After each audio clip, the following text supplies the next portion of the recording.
आपको हम एक बड़ी जानकारी देने वाले हैं और ये बड़ी खबर आपको टीवी 9 भारतवर्ष बता रहा है कि दरअसल ये सब कुछ जब शुरू हुआ, गलवान कांड के बाद ये पूरा घटनाक्रम शुरू हुआ। लेकिन गलवान कांड की पूरी कहानी क्या है, गलवान कांड की पूरी सच्चाई क्या है, गलवान कांड जब हुआ तो चीन ने क्या साजिश की थी, ये टीवी 9 भारतवर्ष आपको बताने वाला है। कैसे रात में अपनी फोर्स बदल दी थी, चीन ने क्या पैंतरेबाजी की, चीन ने क्या चाल चली और क्यों हुआ गलवान कांड, कैसे हुआ गलवान कांड, ये पूरी कहानी हम आपको बताएंगे टीवी 9 भारतवर्ष में। क्योंकि ये सब कुछ जो आप देख रहे हैं, ये 100 दिन का जो बिल्डअप आप देख रहे हैं, लगभग 5 महीने से जो तनाव देख रहे हैं आप भारत और चीन के बीच, वो सब गलवान कांड की वजह से है। लेकिन गलवान कांड की पूरी कहानी बताने के लिए आइए सीधे रुख करते हैं एक बार फिर स्टूडियो का, जहां सुमित और अभिषेक हमें गलवान कांड की ये पूरी कहानी बताएंगे और ये देखना आपके लिए बहुत जरूरी है। ध्यान से देखिए। Over to you Sumit and Abhishek. देखिए, निश्चित तौर पर यह जानना बहुत जरूरी है कि आखिरकार ये स्थिति कैसे बदली। अभिषेक और मैं दोनों वहां पर रहे हैं, हम दोनों ने वहां पर हर चीजों की जायजा लिया और देखा है कि आखिरकार सिचुएशन कैसे बदली। सबसे पहले क्योंकि मैं जिस तरफ खड़ा हूं भारत है और उस तरफ अभिषेक जिस तरफ खड़े हैं ये चीन है, और यही गलवान की यथास्थिति अगर आप देखें तो ये जो वाई जंक्शन है अभिषेक, ये वही नाला है जहां पर पूरा कन्फ्रंटेशन हुआ। अभिषेक बिल्कुल, देखिए बॉटल नेक की जो बात आप कर रहे हैं, वाई जंक्शन, ये बहुत ही महत्वपूर्ण है। और हमने ये भी देखा कि दौलत बेग ओल्डी से देखिए गलवान घाटी, पेट्रोल पॉइंट 14 दिख रहा है, आपकी तरफ दिख रहा है, इधर चीनी सैनिक दिख रहे हैं।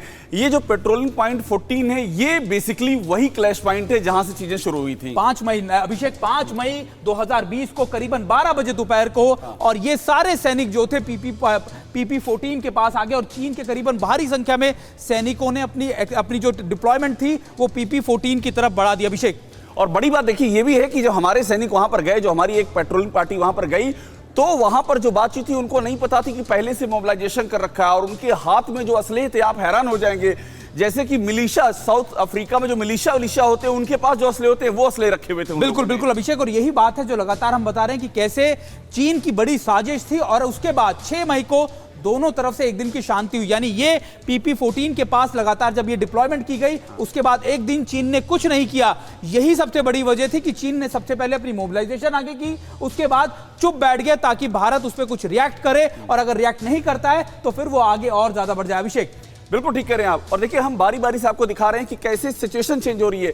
ये गलवान की बात कर रहे हैं, बिल्कुल 14 की बात कर रहे हैं, और इसके बाद यहां जो झड़प हुई है उसके बाद कैसे सीन चेंज किया है, पैंगोंग की ओर बढ़े हैं। तो जो कैसे लोकेशन चेंज कर रहे हैं, गलवान, पैंगोंग, फिर चुशुल की ओर। बिल्कुल अभिषेक, और यही बात है कि चीन की कॉन्स्पिरेसी एलएसी पर एक जगह पिन पॉइंटेड नहीं थी, लगातार उसकी कॉन्स्पिरेसी थी अलग अलग जगह के ऊपर जाकर इस तरीके के रिफ्ट को पैदा करना। और सबसे इंपॉर्टेंट बात, ये डेट 7 मई 2020 ये है सबसे इंपॉर्टेंट डेट कि चीन ने सबसे पहले अग्रेसिव पोस्चरिंग जो की अपनी 7 तारीख को की, जब चीन के सैनिकों ने ना सिर्फ हमारी कंस्ट्रक्शन साइट पर, यानी जो वहां पर एक ब्रिज बन रहा था, कंस्ट्रक्शन बन रही थी, ना सिर्फ उसको बीच में रोक दिया बल्कि हमारे टेंट, हमारे इक्विपमेंट को आग लगा दी, उनको तोड़ दिया। यही था एग्रेसिव पॉइंट जहां से चीन ने इन सारी चीजों को अभिषेक आगे बढ़ाया। बिल्कुल, और इसी बात से वो परेशान था, जो कंस्ट्रक्शन हो रहा था तेजी के साथ में, वो जो ब्रिज की बात हम लोग लगातार करते आए हैं, उससे परेशान था, क्योंकि हमारी फौजें जो हैं वो सीधे एलएसी पर पहुंचती हैं, जो हमने जो आधारभूत ढांचा हमने वहां पर एस्टेब्लिश कर दिया है। बिल्कुल अभिषेक, और यही वजह थी कि लगातार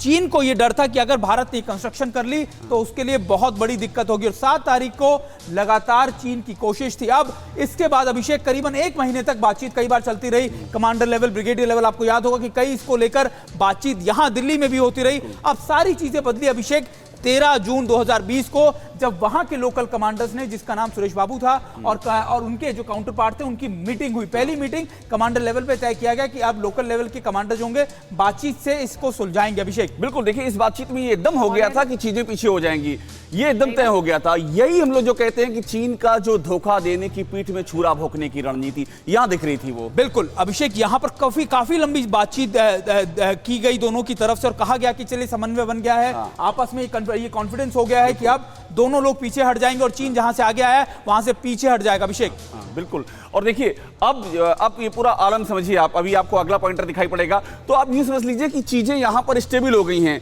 इसके बाद क्या होता है, देखिए ये आ रहा है 14 जून 2020, कर्नल बाबू एलएसी पर जाते हैं, ये बहुत ही महत्वपूर्ण है। बिल्कुल, ये महत्वपूर्ण इसलिए क्योंकि अभिषेक, क्योंकि जो 13 तारीख को मीटिंग में डिसाइड हुआ था कि आप पीछे हटेंगे, वो उसको चेक करने गए थे कि आखिरकार वो पीछे हटे या नहीं हटे। लेकिन फिर भी उनको आश्वासन दिया गया कि ठीक है, हम कल तक पीछे हट जाएंगे। और वहां के जो सीओ थे, जिनसे वो लगातार बातचीत कर रहे थे, वहां के जो सैनिक थे, उन्होंने उनकी तरफ से आश्वासन दिया गया कि यहां पर जो टेंट, उनके वायु नाला के ऊपर जो टेंट है, ये यहां से पीछे हटा दिए जाएंगे। अब चीन यहां से पीछे हटेगा, लेकिन 14 तारीख को वो नहीं हुआ। उन्होंने फिर भी आश्वासन दिया कि हम कल तक यहां तक चले जाएंगे यहां से। और बड़ी बात यह है कि जो कर्नल बाबू वहां पर गए, उनके साथ जो पूरी टीम थी, वो लोग इस बात पर गए थे कि अगर बातचीत हो जाएगी, जैसे कि हमेशा होता है, वो पीछे हट जाएंगे, ये मान के गए थे। लेकिन उनको नहीं पता था कि वहां पर क्या तैयारी कर रखी, वो तैयारी आप सोचिए जो चीन ने कर रखी थी। यही बात हम कह रहे हैं कि 14 जून 2020 की रात, यानी फिर दोबारा से चीनी सैनिक वहां से नहीं हटे। और यही बात थी लगातार जो भारत की तरफ से कही जा रही थी कि आप जिन सहमतियों पे बने हैं,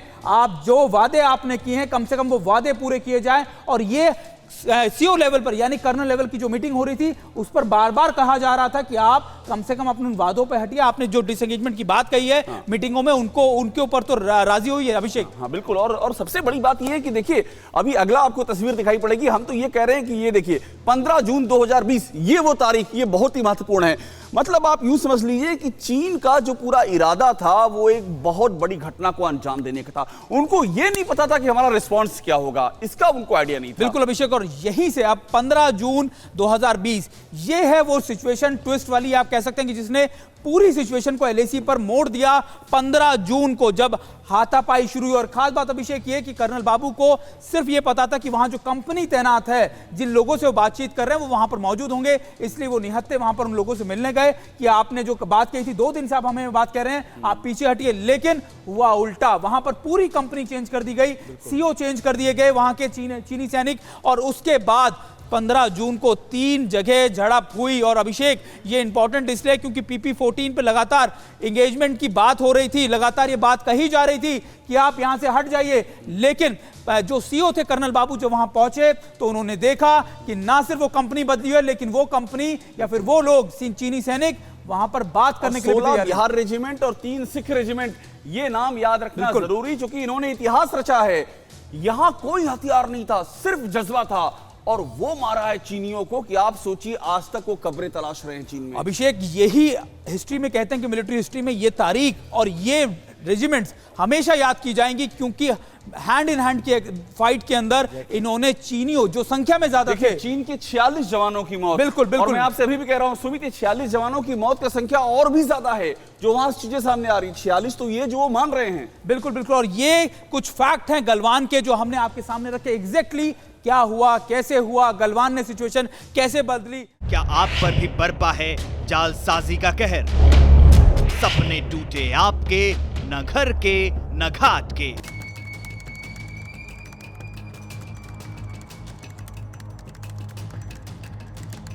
देखिए लूट घर हर रात 9:30 बजे। फिक्र आपकी,